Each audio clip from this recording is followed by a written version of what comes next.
Hi, I'm Jamie. This is Dead Dodge Garage, and I heard you guys like Dodge Hemis. That's good because they are multiplying. First off, my thanks to Mark again. As the owner of that green Coronet I did a few videos on and the deliverer of both of these engines, he's really helped out the channel lately. Now the teardown video on the first Dodge Hemi got a whole lot of attention. And of course, if you haven't seen that, you can go watch it. There were all kinds of comments on there. Comments like, have you removed the lifters yet? No, I haven't done a single thing since the end of that video. Because I didn't mention them explicitly in the first video, lots and lots of people commented to tell me about hotheads. Guys, I have the internet. I know how to find things. When I was saying things like 30 undersized crank bearings and 40 over pistons are not available, this is the website I was checking for them on. Just saying.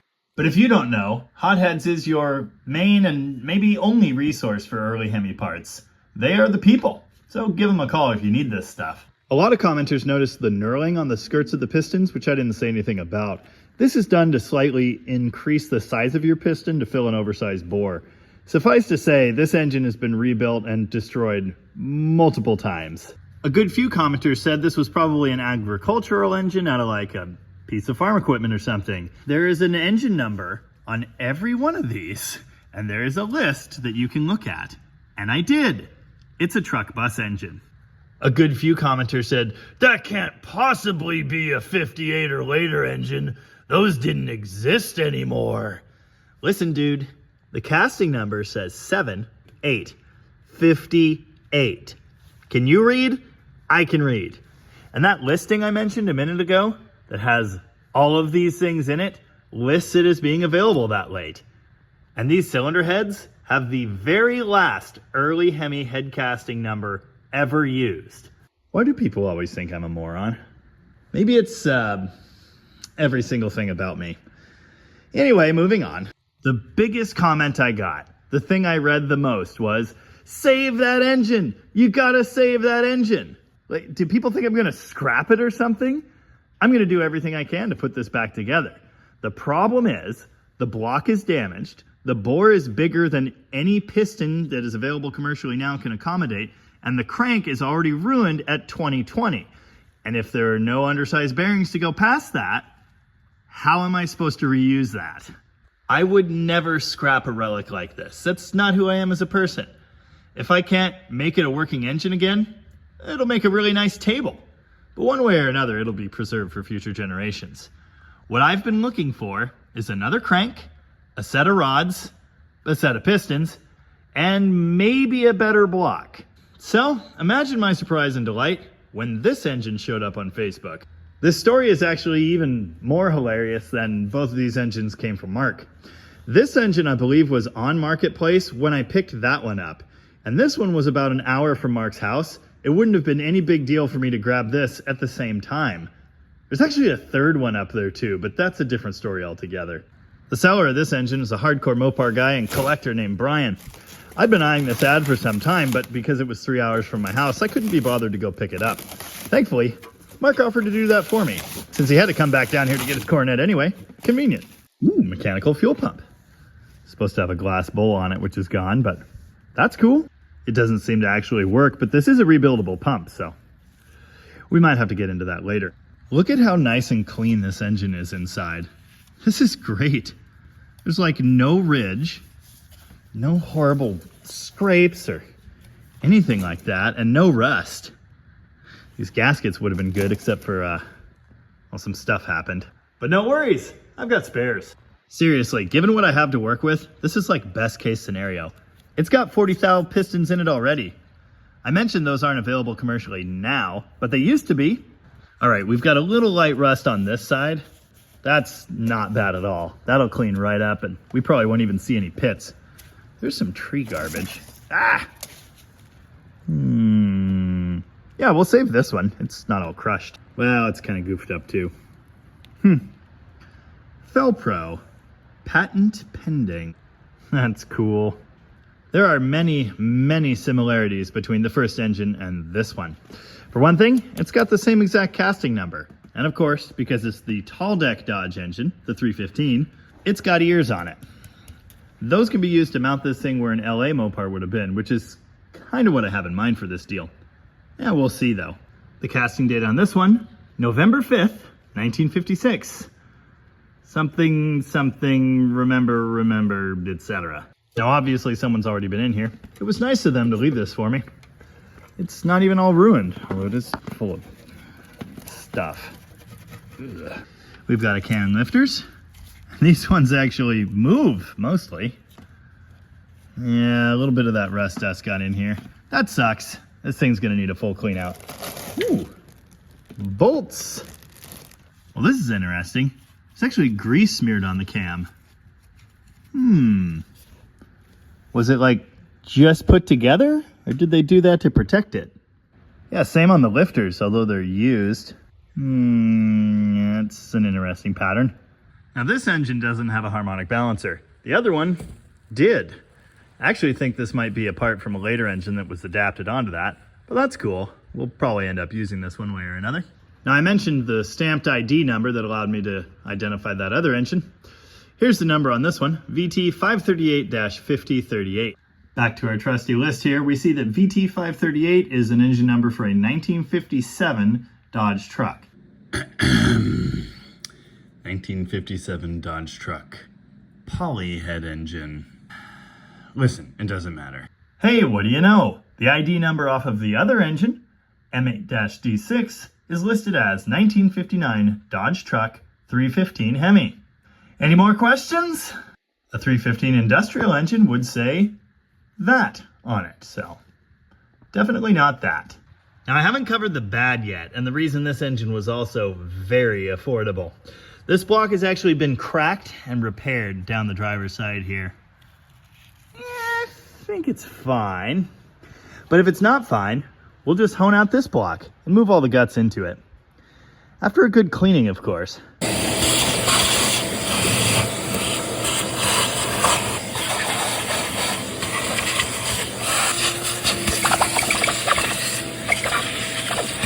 Yeah, this really isn't bad. If it weren't for all that rusty dust that fell out of that thingy, I would be really tempted to just leave it alone and run it as it is, but I think we've got to get the pan cleaned out, get the gunk off of the cam, and, you know, do our best here. The deck surfaces are a little bit crusty too, so that'll need some attention. If it wasn't already obvious, this short block is missing all the top end stuff, but I have that. Came off of this first blown up engine. Unfortunately, we've got a few seized valves and messed up rockers and things like that. So that's where all the time is going to go on this thing. Getting these heads ready to run again. Looks like a standard single row timing chain on this one. And oh boy, it's a little sloppy. That's okay. The first engine had this really nice dual row, so we'll just use that. Yeah, if that's the worst of the rust on this thing, I'm happy. There's not a ton of parts interchangeability with the later engines. There are a lot of design similarities, but most things are different. Harmonic balancer bolt threads are the same though, so that's cool. Moment of truth. Oh yeah. No trouble at all.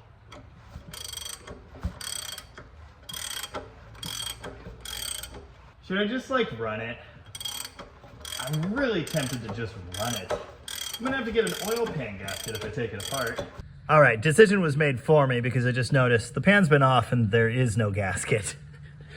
Timing cover, same answer. So yeah, we'll get into this thing, see what's what, pull the cam out, change the timing set, clean the crap out of everything. We should be good to go. I might break this thing all the way down, pull the pistons out to hone it, check all the bearings, all that kind of stuff. But it seems like it's really tight mechanically. And I wanted to take a second to explain to you how I check that. You see, I used to be a mechanic, an actual mechanic, like with a shop and a phone number and that kind of thing. And one of the operations we did there often was replace engines. Over the years, we've bought many engines out of the junkyard, just like this one. And often they would show up in, let's say, not stellar condition because the guys working at the yards don't necessarily care. Something I would always do, grab a wrench or a socket on a breaker bar, go to the harmonic balancer bolt and just rock the crank back and forth. If you don't hear any horrible knocking noises, that's a good sign. If you do, just stop right there. That's a sign that a rod bearing is leaving the building, if it hasn't left already. The way I learned this hard lesson was a Scion TC engine, We got it from the junkyard and it was supposed to be good, so we installed it, only to find out on startup that it knocked. Then I grabbed the crank, rocked it back and forth by hand, and heard all kinds of horrible noises. It's just a quick, easy way to make sure the rod bearings are still winning with you. It's really hard to do this with one hand, but I'm very encouraged by this engine because it doesn't have any knocking noises like that. Well, except for one. The entire cam is moving back and forth. So I'm guessing the retainer plate's not in there. But again, that's fine. I have one. Now the distributor on this engine is present, but it's not looking too hot. I've got another one. It's not looking too hot either. It's actually possible to run a small block distributor in these things, but there's a slight drive shaft length difference. Oh, wow, it's not all rusted solid. That's because it's not a Ford. Yet another part that's similar to small block, but not the same. Oh yeah, this thing's been out too. There should be a flat gasket here, and that's missing. These early cast iron distributors were actually made for Chrysler by Autolite. And this one from the first engine is a little gummy. This one will barely turn at all, so that's special. Wow. The intermediate shaft came up way more easily than that convertible Dart one. I don't know why, but I just find it very interesting comparing all the early Dodge Hemi parts to the later small block LA parts. Here's the oil pump drive on the left out of the Hemi, with that slot in it, compared to the LA one. Same as the A-series poly, I'm sure, with the hex drive on bottom. Here's a comparison of the distributors. As you can see, the shaft on the tall deck Dodge Hemi unit, something like 3/8 of an inch longer. Oh, I did notice a casting difference. On this block, that section for the road draft tube is enclosed, so it draws its vapors from down in the bottom of the engine. On the 58-59 block here, it's open. There's just a little shaft in there for support. You may have already noticed this, but as I pointed out on the first engine, the valve notches are actually shifted this way somewhat. I don't know what the deal with that is. I don't know if these are also poly pistons and the other engine had poly pistons. Well, yeah, they're poly pistons. That is a poly engine, friend. Not sure how this works for valve relief in high lift situations. We're probably not going to find out anytime soon anyway. Oh, you know, I thought this might be like paper towel, but it's, rocks. Yeah, that shouldn't be in there. All right. Guess I'm pulling the filter adapter. And by filter adapter, of course, I mean this random bolted on flange thingy, which reminds me, I don't actually have the filter mount section of this. Oh, did I mention I got a flywheel with this thing? Well, I did. Lifty. I actually got a cast iron bell housing as well, which reminds me of something. I did a video about Hemi family history a couple months ago. The question I posed in that, what do the original Hemi, almost the original Hemi anyway, and the modern Hemi have in common? The answer, of course, was this bell housing pattern. And I wanted to show you what that looks like. Of course, this is kind of hard to do with like one hand, but anyway, those top 5 bolts on the bell housing line right up. Now, as you can see here, the lower 2 bolt holes where bolts come from the front of the engine into the transmission or bell housing do not line up, and neither do the dowel pins, which is a bit of a problem. Here's a visual comparison between the 2 bell housings. Now, of course, the old school Hemi one has the extra cast-in section that wraps around the flywheel. Those are a humongous pain to deal with, just so you know. That type of bell housing was actually used into like the 60s, maybe even the 70s, depending on who you ask. The Hemi flywheel is special, of course, because the Hemi crank has 8 bolts, and the holes aren't threaded. It actually uses studs like this with nuts on the backside. Humongous pain. Anyway, other than that, it looks pretty similar to a later flywheel, which gives me hope for various combinations. As you can see here, this uses an 11-inch clutch, so it's very, very similar to later truck setups. Like, very similar. Unfortunately, the ring gear tooth count is different, so that would be a problem for using a modern starter. Maybe you could just knock the one off this flywheel and put it right on there. I don't know. Again, I do have this bell housing, so it's a bit of a moot point, but the ability to use one of these would let me use a more modern transmission, which would be great, and it would help fitting it into a car, which again, something I'm very interested in. Oh, I also don't have the starter that fits in this, so that's a problem. I've got all the lifters out and in order in one of my labeled boxes for future reinstallation. I know they look kind of gnarly, but it's mostly that rusty crap that was raining on them sticking to that grease. Speaking of which, I think that's why they're not moving freely in their bores very well. They're covered in some gnarly grease. I think with regular oil, they'd be moving just fine.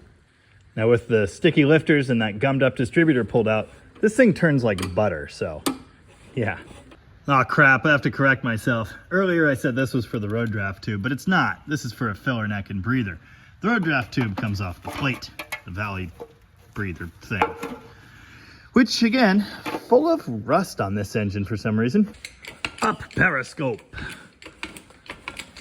Oh, you like my custom engine stand? Thanks, Mark. Here's something I hadn't thought about yet. That oil pan will never fit in a car. Let's get into the meat of her. Oh, that reminds me. I've been accused of trying to copy Vice Grip Garage so many times. It's just absolutely ridiculous.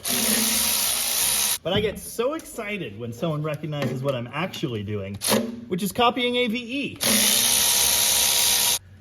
I mean, really, my show is kind of your generic mechanic style content, filmed in the style of AVE, with technical information from Uncle Tony, jokes from TV's hit animated comedy Archer, and musical guest me. It was nice of them to put all the bolts back.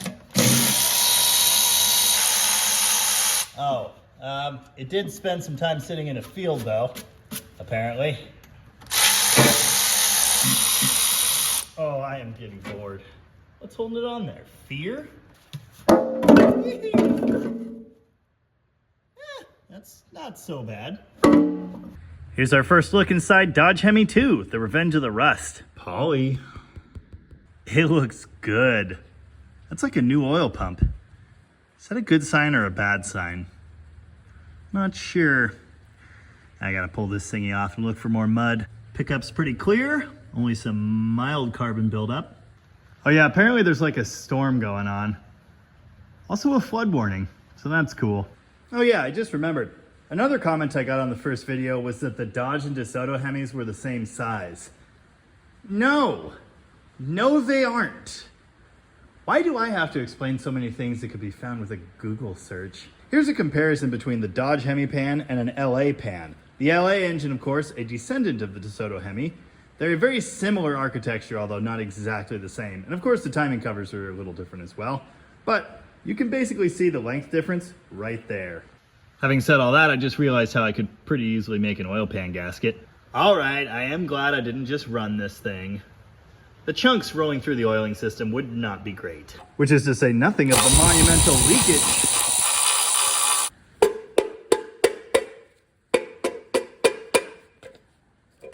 Come on, gasket.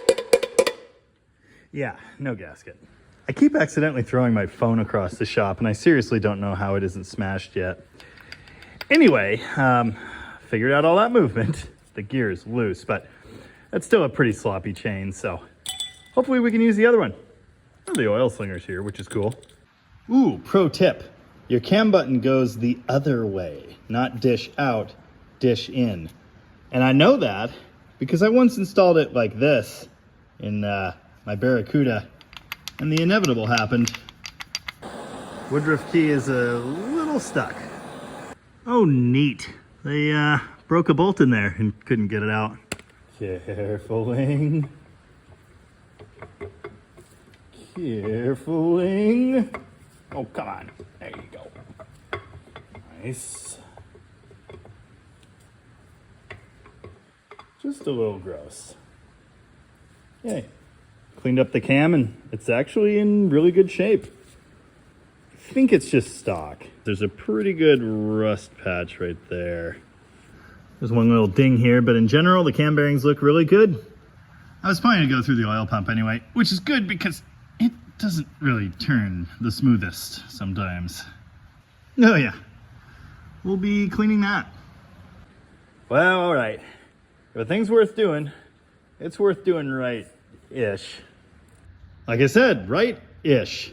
It's on a stand now, so it's even safe-ish. Okay, I take back everything I said. Playing with this thing now that I'm looking at the rods, I hear a little bit of a clunking noise, and I think it's in number 2, so let's dive in, shall we? Well, that's not great, and neither is this. Oh, well, whatever. It's really hard to do with one hand through a camera, but the point is, there's no spring left in these bearings. They're not tight in the rods even a little bit. Here's what I'm talking about. Every rod bearing I've seen so far is just super sloppy like that. So that's not good. Those really need to snap into place. Otherwise, they are very much at risk of spinning. It doesn't really look like it's happened here, but it certainly could. I'm trying to decipher the markings on these things too. 7140C, I haven't been able to find that number online yet. That sure looks like a 60 at the end. Could this possibly be 60 undersized? That seems crazy. The date on these bearings seems to be 6 of 19.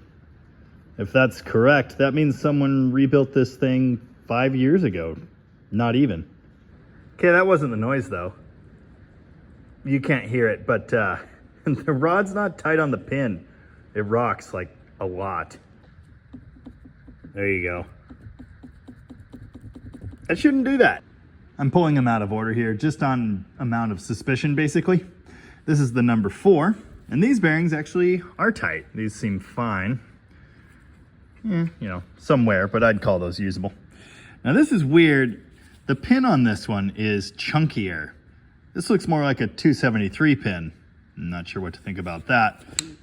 The amount of play on it seems similar. Maybe a little better, but there still is some.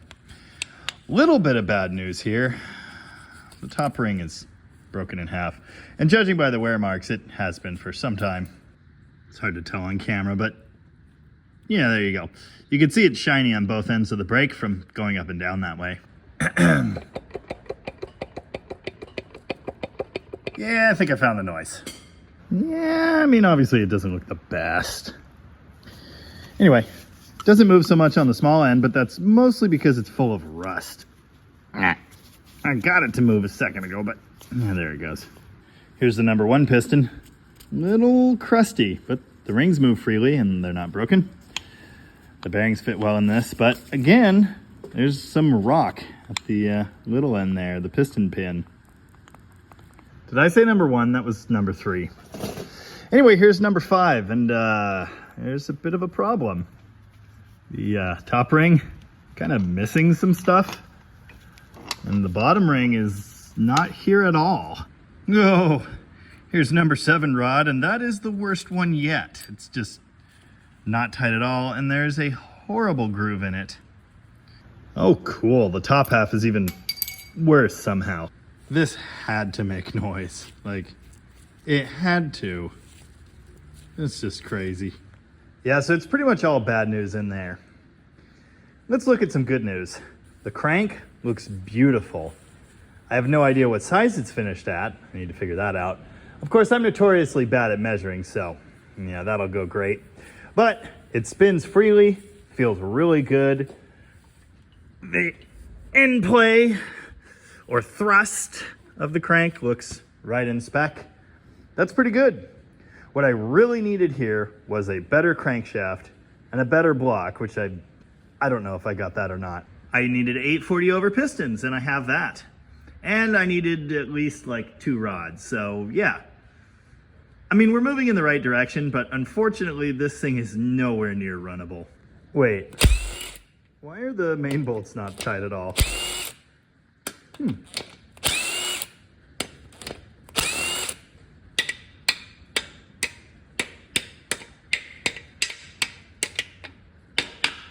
Ooh. Well, the crank still looks good, so. Okay. These bearings are terrifying. Oh. Okay. Well, I found a good one. Finally. These are just scary. Like, how do they even look like that? The good news still, the crank's beautiful. So, we officially have a Dodge Hemi crank. Ow! Yeah, it's not gonna hurt anything. They're actually full groove bearings too. That is, they've got a groove in the block section and a groove in the cap section. It's pretty much 2 top halves, except for that one. That one doesn't have a hole. You know, that's like a performance longevity secret. Fat lot of good it did here. The block halves are seriously like fine, aside from a couple little marks. But the cap halves look like this. I don't even know what to think of that. I mean, it's like, I don't know, it kind of looks like an ant farm. If you have any idea what causes this, feel free to let me know in the comments, because I'm really curious. Here's our crank. Again, it pretty much just needs a bath. It's so nice I might actually put it in a bag.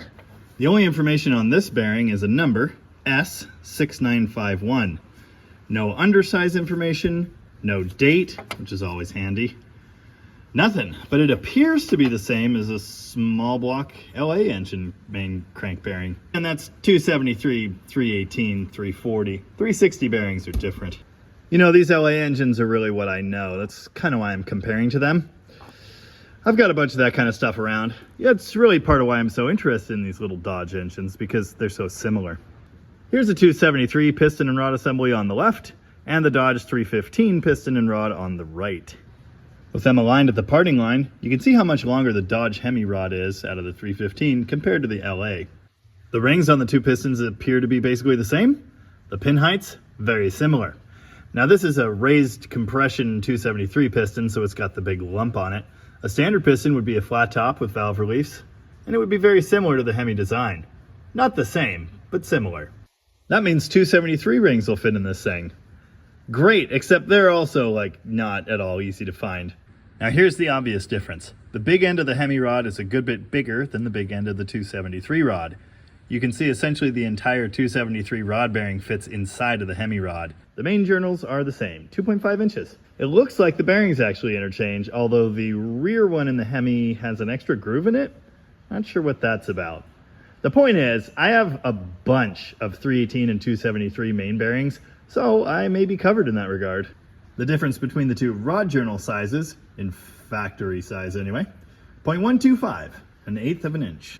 All right, for continued science, here's one of the piston and rod assemblies out of the first 315. Notice there is 0 rock in this pin. It does not make noise like the one I tore down today. So that's really interesting. For some reason, the small ends on those other rods ended up opened up too far. That means to use them, I'll probably have to have them rebushed in the small end. That sounds expensive. Of course, I've got 6 good rods here. Now, I haven't actually measured the good crank yet, but I did take this rod with its 20 undersized bearing and try to put it on there, and it seemed like this bearing was too thick, right? Meaning that the journal on the new crank is not as small as the old one. And the old one's 2020, so hey, that's great. That means we actually have room to machine this crank again if we have to. All right, let's assess the block now that everything's out of it. For the most part, beautiful, really good. That crap will just wash right out. Unfortunately, there is one yucky spot right here. That is not good. And I'm not sure what that is either. Is that moisture? I don't know, but it's a weird rub mark. And I'm afraid that honing that out is not gonna hit it. Okay, it must have been rust that someone's cleaned up or something, because there's no orange in there, but it sure looks like that kind of oxidization pattern. You saw the very mild surface rust over here earlier. I'm very confident that would hone right out. Those pistons came out with no issue, so yeah, I think it would be fine. But I'm concerned about this. I don't know if we'll ever get number 2 to seal here. Moving back to the first block, it might be a better candidate. Now this is our 40 over piston out of the new engine. It does not fit in this bore. The theory here was, when looking at the knurling on these pistons, these bores may well be bigger than the 30 thou over indicated on the piston tops. Now I'm not sure what to think of the knurling, but I think we could have this thing bored to fit these pistons and we'd be in good shape. Now this block has its own share of problems, so I may be hoping against hope that it'll even clean up with another 10 thou cut. But it might. I guess that's a question for a machine shop to answer. I will run a hone down this and see what it looks like. Unfortunately, my good stone hone is still out of commission. I need to find some new stones. So where does that leave us now? Oh, I wish I knew.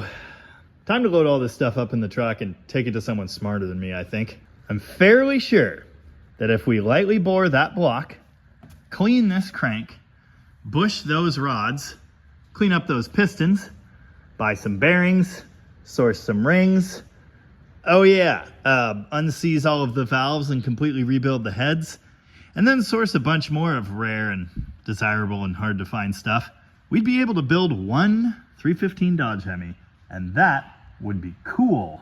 Oh, it keeps on getting better. I just learned that on this very last run of Dodge Hemis, with this very last part number head, they changed the dowel pin size. So I can't even put these heads on this block, at least not currently. Yeah, notice the gasket actually fits tight on this one. So those would either have to be drilled out, or the dowel's machined, or it just doesn't work. I want to go home and rethink my life. Does anyone want to buy 2 Dodge Hemis? I'm kidding. Maybe. I might be kidding. There's one more question too. If this does work, what the heck do I do with it? What do I put it in? I wanted to do an A-body, but you know, that doesn't have to happen. Because I don't even really have a suitable car right at the moment. All I want to do is save this pile of parts from the crusher. I don't want to make a bunch of horsepower. I don't want to try and set the world on fire because that's impossible. I just want to make an early Dodge Hemi run. Is that so much to ask?